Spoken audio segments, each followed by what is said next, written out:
You try to make those adjustments weekly. I mean, there's overall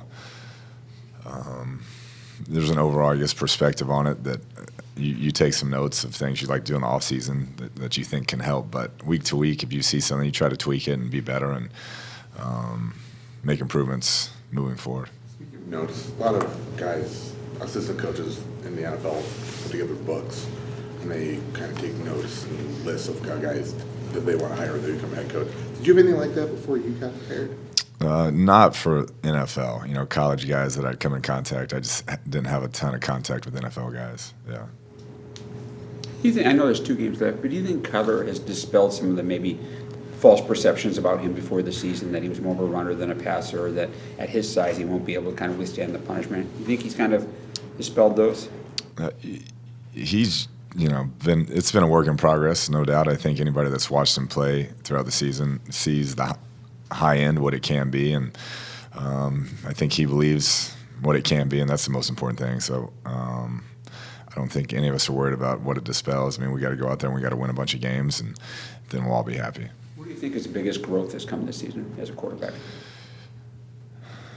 Leadership. I mean, things that I don't think the public eye sees is just being in the building, his preparation, how he interacts with teammates, how he handles different situations. I mean, from day one, stepping here this spring to where he is at now is night and day. Did you get any more clarity on the injury situations with Reddick and Vallejo? We'll see. It's kind of day to day at this point on both guys. We're going to see how they feel Wednesday and take it from there. You said it's night and day with Kyler from where he was then to now. What are some of the things that you've seen develop and change over the course of the year? Just a comfort level with how the NFL works, the amount of responsibility he has on his shoulders each and every day. I think until you're in that seat and feel that type of all-encompassing pressure each and every day, you don't know what it is, and then you have a bunch of grown millionaires looking at you for direction and leadership and how you carry yourself. I mean, that's a lot to walk into, and so I just think the comfort level of being able to handle that every day and the expectation on him every day. This franchise goes as he goes, whether it's in a meeting or a practice or in a game, and I think he's growing into that. You talked about how you want him to watch guys like Tom Brady and Russell and how they handle themselves.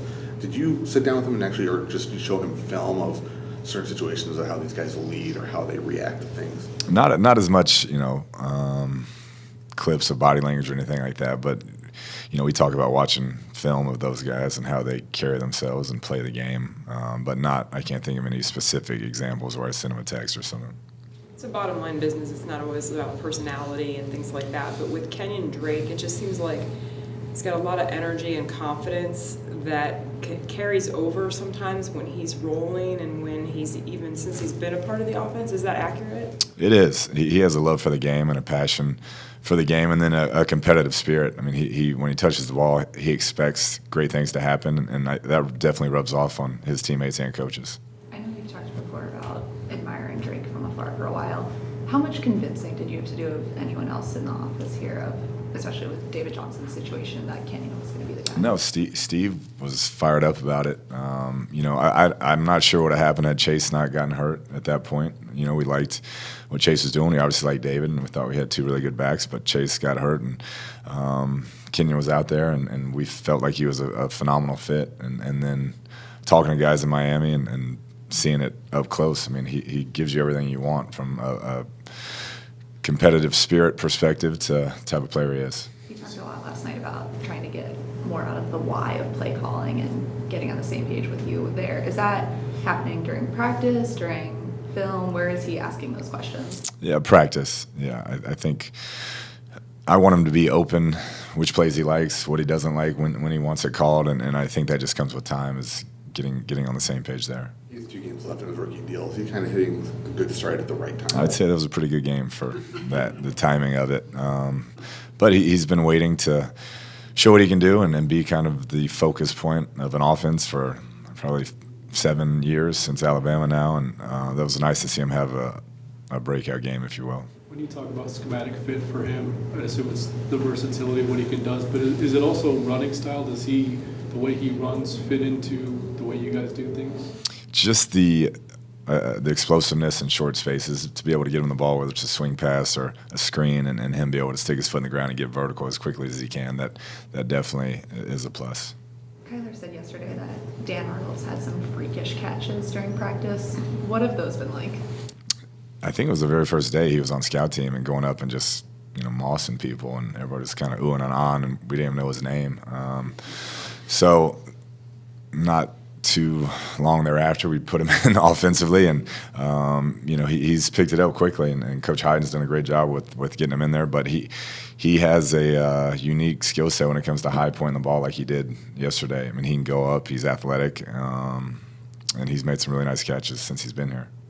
You feel like he's a hybrid player, or is he strictly a tight end that you wanted him to get a little bit bigger at that position? We feel like he's a tight end.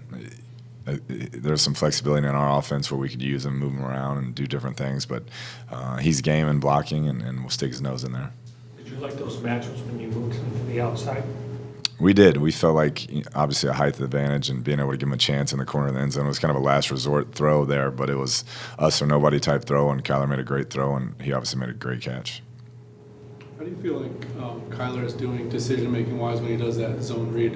When you watch him back, does he make a good decision most of the time? He does. And every now and then, I mean, similar to Lamar, you watch Lamar, it's not always perfect, but they want the ball in their hands, and that first guy, it's hard to retrace because they're so quick and get out of it. But Kyler does a nice job of knowing when to hand it and when to keep it. Was the option your play or was that Kyler's play? That was my play, but I was screaming at him to check out of it because it was a bad look. But he made it happen, so I'll give him credit on that one. He doesn't listen to you? I don't think he could hear me, but he kind of took it to the next defender over and ended up pitching off him, and KD did a great job staying with him. Is the Mason Cole's playing time on the interior, is that injury related with the other guys, or has he done enough to you want to get a look at him? He's definitely done enough, but both those guys, Sweezy and Pugh, have been banged up and nicked up, and this late in the year we want to make sure they're at their best when they're in, and that's allowed us to do that. Mason's, I've said it all year, very versatile for us, very valuable, and can play anything. So it gives him some reps and also keeps those guys fresh. Have you found it a bit more difficult to get all three running backs touches than you might have first thought? I don't know if it's a bit more difficult. I just don't want to force it. I think that's the biggest thing. You don't want to just put plays in there to put plays in there, and so week to week it could vary. You mentioned that with Kyler, he's now in front of a room full of millionaire adult players. Can you put into perspective as a former quarterback how daunting of a task that is to go into a new room and lead guys like that coming right from college? Yeah, I mean, I was never in those shoes where he's the first pick of the draft. It's all this talk about all this hype, all this money, and so that's you have to earn the respect first because they're all looking at you like, who's this guy making all this money? And understandably, that comes with the position. But I think to be able to show those guys what you're about and gain their trust and their respect as a leader over a rookie year when you're trying to keep your head above water as a player and learn the system and all those things, it says a lot about him and how far he's come. When do you think he started to win over his teammates in terms of how he approaches the game, and not just how he plays, but how he approaches the game? I'd say in season, a few of those first games were rough. We're getting hit a bunch, and he's hanging in there, but he kept getting up, and he kept competing, he kept running around trying to make plays, and I think guys understood then, he's about winning, period, and that goes a long way. Is Pro Bowl announcement is tomorrow. Do you have a thought process on what are your guys pop in your head that you think should make it? I won't get into details, but I think some of the numbers speak for themselves when you're talking about some of the guys and how well they played for us. We've talked so many times this season about Chandler not getting his just due, perhaps, in lists and whatever, but he's proven that he probably should be on some of those lists. I would say so. Yeah, he's been pretty dominant all year and has played so many snaps and continues to show up and kind of wreak havoc every week when he gets an opportunity. I know you said last night that you always like your play calling, but over your career, is there a particular game or stretch of games that you think it was the peak of play calling for you? No. I'm still trying to get there, I think. But I actually don't always like my play calling. No, I know. I'm the harshest critic of my play calling. But you learn from it. You get back today and see what you would have done better and move on. It's a lot easier to move on when you win, obviously, than when you lose and think about them all night. your post-game process like? Do you go home and watch a game immediately? No, just road games. I usually kind of use that time to just get away from it and regroup and try to approach it, with a fresh start, get all the emotion out of it by the next morning, and then you can be more analytical looking at it. You mentioned being up all night or replaying a play. Do you do that a lot? Do you have plays where you're kind of beating yourself up a little bit? Yeah, it's usually the ones you don't call, the ones you left on the sheet that whether you talk yourself out of it or you psych yourself out of it, those are the ones that tend to haunt you, I think. Was there different is anything this? different in your approach yesterday? No. I don't. We just were able to get in a rhythm and not take the negative plays. I think that's why you saw more of a rhythm the entire day. Last year was a pretty tumultuous time in January for you. How different will this offseason be in those couple months? And do you have any thoughts about what you're going to be doing, or have you thought about? Right now, just thinking about trying to win at Seattle, really. But I'm not looking too much farther than that. Top team in the NFC and being on the road, everybody's raved about the atmosphere, and just trying to focus on that. How's the offensive line lived up to the up-tempo pace that you have?